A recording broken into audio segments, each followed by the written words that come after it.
दोस्तों, एक और ज़बरदस्त मौका। सरकारी नौकरी का सपना देख रहे हो तो दिल्ली यूनिवर्सिटी के अंतर्गत आने वाले श्री अरविंदो कॉलेज ने निकाली है बड़ी भर्ती।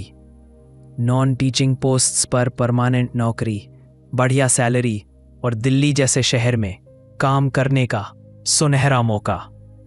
और हाँ, आप देख रहे हैं सरकारी जॉब जंक्शन, जहां मिलती है सबसे तेज और भरोसेमंद सरकारी नौकरी की अपडेट्स, वो भी आसान भाषा में।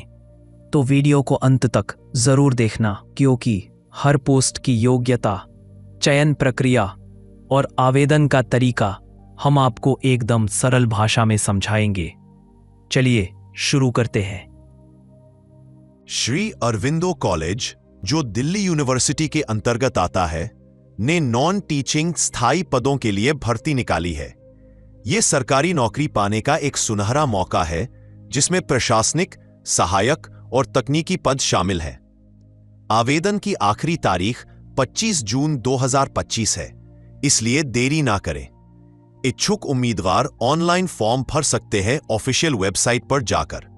अगर आप एक स्थिर और सम्मानजनक करियर की तलाश में हैं, तो ये मौका आपके लिए है। दोस्तों, इस भर्ती में कुल 8 अलग अलग पदों पर नियुक्ति की जाएगी, जो सभी नॉन टीचिंग यानी गैर शैक्षणिक है।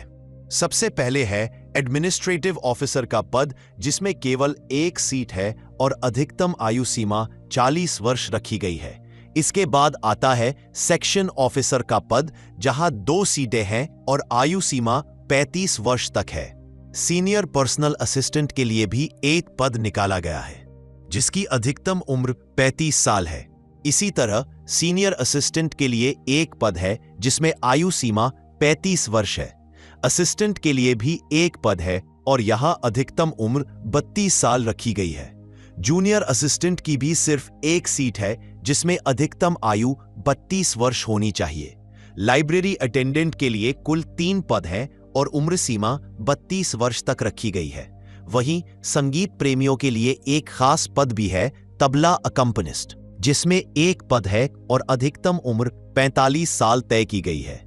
सभी पदों के लिए वेतनमान, पे लेवल अलग अलग तय किया गया है, जो आपके अनुभव और योग्यता के हिसाब से मिलेगा। हर पद के लिए अलग अलग शैक्षणिक योग्यता और अनुभव की आवश्यकता है, लेकिन कुछ चीजें सभी पदों के लिए समान हैं। जैसे कि सभी उम्मीदवारों के पास कंप्यूटर का बेसिक ज्ञान होना जरूरी है। इसके साथ ही हिंदी या अंग्रेजी टाइपिंग, ड्राफ्टिंग और संचार कौशल, कम्युनिकेशन स्किल भी जरूरी है, खासकर कार्यालयीन पदों के लिए। अगर बात करें पदों की योग्यता की, तो एडमिनिस्ट्रेटिव ऑफिसर बनने के लिए उम्मीदवार के पास कम से कम 55% अंकों के साथ मास्टर डिग्री होनी चाहिए और साथ ही अच्छे प्रशासनिक और संवाद कौशल भी जरूरी है। सेक्शन ऑफिसर के लिए स्नातक डिग्री के साथ 3 साल का अनुभव और कंप्यूटर की समझ जरूरी है। सीनियर पर्सनल असिस्टेंट के लिए स्नातक डिग्री के साथ स्टेनोग्राफी और टाइपिंग में दक्षता तथा कम से कम 3 साल का अनुभव होना चाहिए। सीनियर असिस्टेंट, असिस्टेंट और जूनियर असिस्टेंट, इन सभी पदों के लिए ग्रेजुएशन जरूरी है। साथ ही टाइपिंग स्किल्स और संबंधित अनुभव भी होना चाहिए। लाइब्रेरी अटेंडेंट के लिए उम्मीदवार को कम से कम 12वीं पास होना चाहिए और लाइब्रेरी साइंस में सर्टिफिकेट कोर्स किया होना चाहिए। वहीं तबला अकम्पनिस्ट के लिए उम्मीदवार को तबला बजाने में दक्षता होनी चाहिए।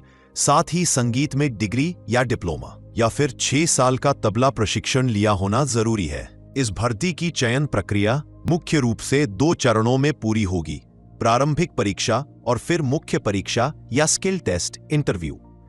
सबसे पहले होगा स्टेज 1 यानी प्रारंभिक परीक्षा, जो एक MCQ आधारित लिखित परीक्षा होगी।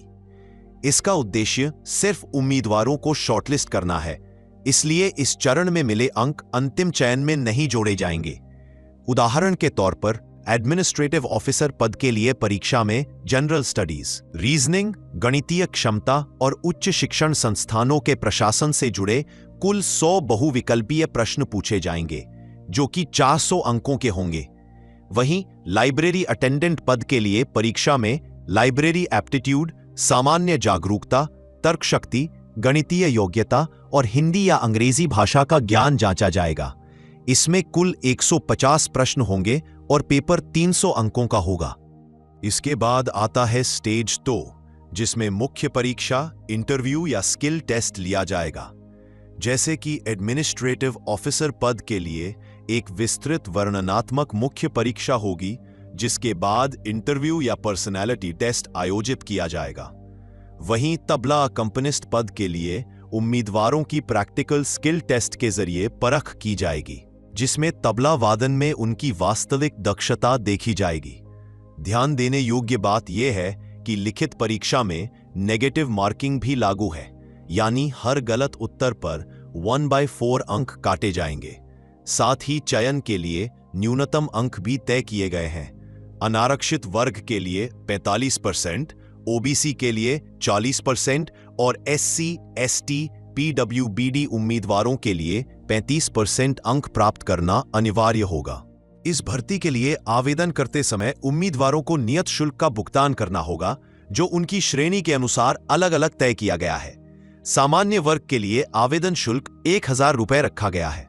वहीं ओबीसी, ईडब्ल्यूएस और सभी महिला उम्मीदवारों के लिए यह शुल्क 800 रुपए है। अगर आप एससी, एसटी या पीडब्ल्यूबीडी दिव्यांग श्रेणी में आते हैं तो आपको केवल 600 रुपए शुल्क देना होगा।